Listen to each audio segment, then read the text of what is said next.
Our first verse is from 1 Corinthians 1:4, and in English it says, I thank my God always on your behalf for the grace of God which is given you by Jesus Christ. All right. And in Spanish we have, Gracias doy a mi Dios siempre por vosotros, por la gracia de Dios que os fue dada en Cristo Jesús. So beautiful. So when you read this, what stands out to me is that Paul isn't offering just like a casual thanks. Right. You know, it's a consistent, ongoing expression of gratitude.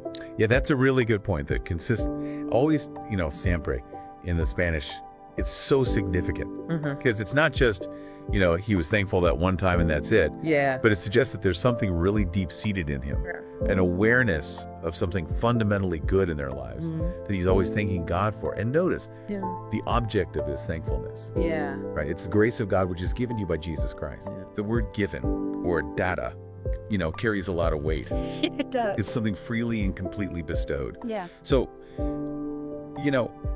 what are your initial thoughts on this idea of grace as a gift? Yeah. Something that's not earned but freely given? Well, I mean, it really flips our usual way of thinking, doesn't it? Absolutely. We often feel like we need to work for what we receive, so. But you got to earn it. Yeah, you got to earn it, put in the work, put in the hours. Yeah.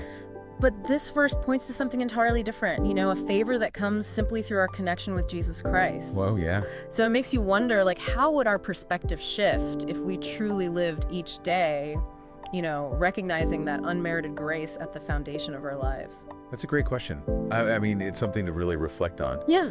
How would it change our day-to-day lives if we were constantly aware of that grace?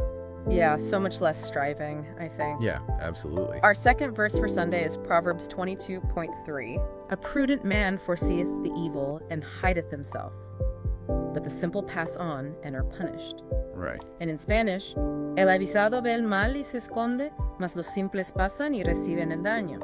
Yeah, I love Proverbs. Me too. I love Proverbs. So much wisdom there. It's so practical. Yeah, very practical. Yeah. So this verse presents a pretty clear choice, doesn't it?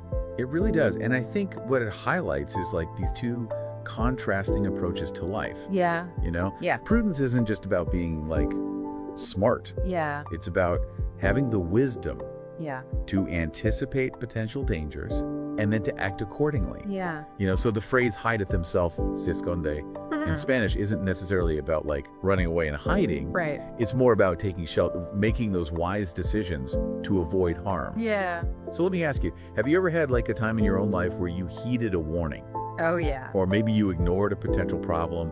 What were the outcomes of those? Oh, yeah. So many times I can think about. And what can we learn from that about how to cultivate that foresight that the proverb is talking about? Yeah, it's so true that sometimes we learn the hard way about the cost of not paying attention to those warning signs. Yeah, for sure.